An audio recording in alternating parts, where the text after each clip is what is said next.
صلو علی الحبیب صلی اللہ.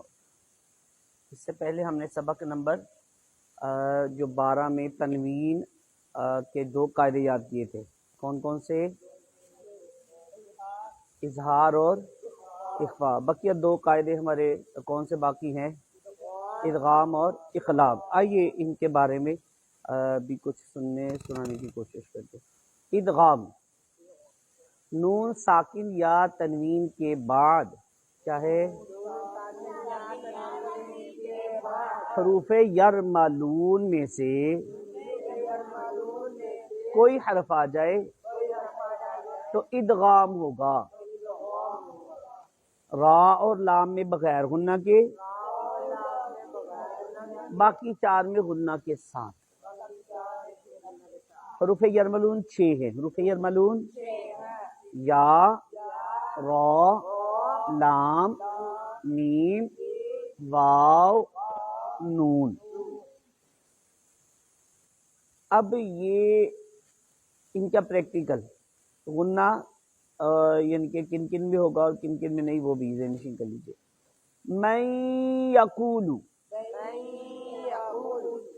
انشاءاللہ اگلے سبق میں عرض کروں گا کہ یہ یعنی کہ جو قاعدہ ہے یہاں نون کو کیوں نہیں پڑھا گیا ہے. چلے وہ سن لیجئے کہ 3 حرف اگر اس طرح آ جائے، پہلا حرف متحرک، دوسرا ساکن، تیسرا مشدد. کیا ہے؟ جس پر زبر زیر پیش ہوتی ہے، دوسرا ساکن جس پر جزم ہوتی ہے، تیسرا مشدد جس پر تشدید ہوتی ہے. اگر 3 حرف اس طرح آ جائیں تو اکثر ساکن حرف کو چھوڑ دیا جاتا ہے اور متحرک حرف کو مشدد حرف سے ملا کے پڑھا جاتا ہے. ٹھیک ہے جی؟ ٹھیک ہے. تو اب اگر یہ نون آ گیا، نون ساکن ہے، اس کے بعد یا آ گئی تو یا ادغام ہوگا. تو آج اس کے بارے میں سننے کی کوشش کر رہے. من یقولو، ہجے کریں گے میم، نون، یا، زبر، من، یا زبر یا، من یا، قاف واو پیش کو، من یقو، لام پیش لو، من یقولو. اگلے کے بھی ہجے کر لیجیے. میم، نون، واو، زید، میو،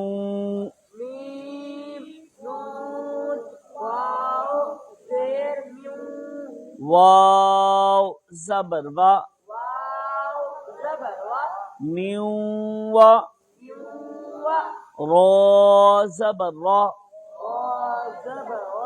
میو ورا،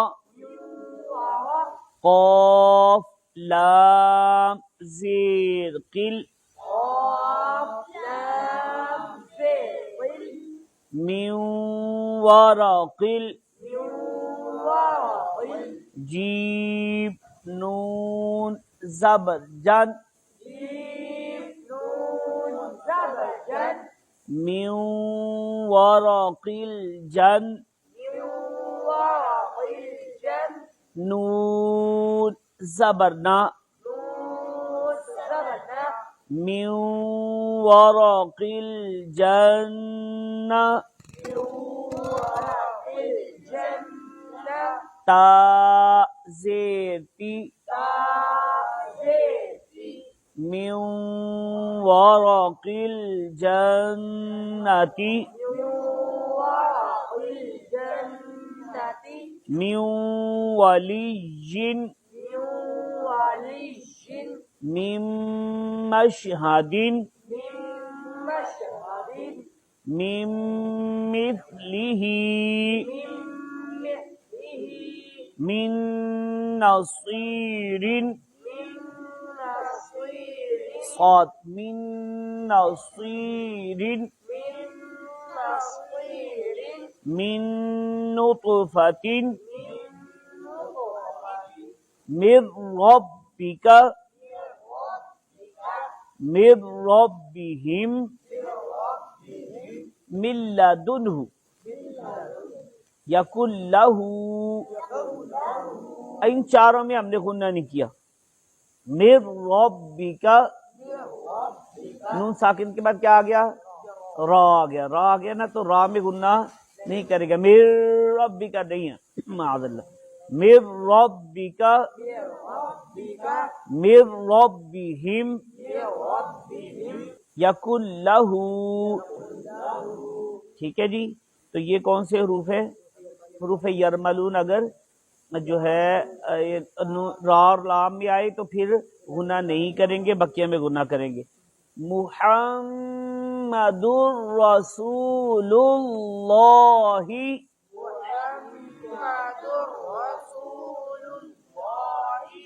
ٹھیک ہے جی. آگے اقلاب کیا ہے؟ نون ساکن یا تنوین کے بعد، نون ساکن حرف با آ جائے تو کیا آ جائے؟ تو نون ساکن اور تنوین کو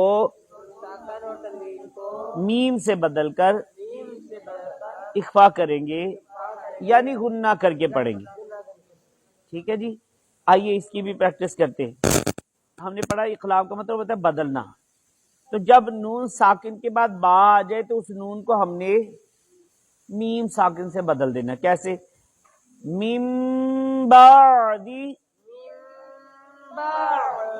اب یہ میم نون زیر مین باعث زبر با تھا، لیکن من بعدی کی بجائے اس کو ہم کیا کر دیں گے؟ ہاں، میم بعدی. آپ کو گنبد خضرا کبھی لکھا دیکھا آپ نے؟ گاف، اس کے بعد کیا آتا ہے؟ نون، اس کے بعد میم بھی آتی بات ہے نا. تو اب کیا بن گیا؟ گنبد کرنا چاہیے تھا نا، گنبد. لیکن گنبد نہیں ہوتا، گنبد ہوتا ہے. وجہ کیا ہے؟ نون ساکن کے بعد با آ گئی نا. تو نون ساکن کے بعد با آ جائے تو وہ میم ساکن سے اس کو بدل کر پڑھتے ہیں، گنبد ہے نا. اسی طرح ایک نام ہوتا ہے عنبرین. کیا ہوتا ہے؟ ہاں، یہاں بھی نون ساکن ہے، میم نہیں ہے. ٹھیک ہے. نون ساکن کے بعد با آ رہی نا تو عنبرین ہی بنے گا، عنبرین نہیں بنتا. ٹھیک ہے. جہاں بھی نون ساکن کے بعد حرف با آ جائے تو اس کو ہم میم ساکن سے بدل کر پڑھیں گے. من بعدی، من بقلہا، انبئہم لینبذن قولا بلیغا خبیرا بصیرا جنت بربوۃ کرام بررۃ حل بہذا صم بکم، بکنی بکمن. یہ قاف پہ کلکلا نہیں ہوتا ہے. اگر ہجے کرنی ہو تو حا لام زیر حل، لام دو پیش لن، حلن. با زیر بی. اب کیا کہنا ہے؟ حلم بی. پہلے لام کے ساتھ ہم نے اس لیے کہ آگے با کو ہم نے، ویسے اگر کوئی میم کے اوپر پڑھتا ہے تو وہ علیحدہ ہے، لیکن یہاں کیونکہ ابھی با ملایا نہیں تھا تو پہلے حلن تھا، اب با کے نیچے زیر لگا کے اب ملا کے پڑھنے لگے تو کیا کہیں گے؟ حلم بی. ہا کھڑا زبر ہا، حلم بہا. ذال الف زبر ذا، حلم بہذا. اوکے. صلو علی الحبیب.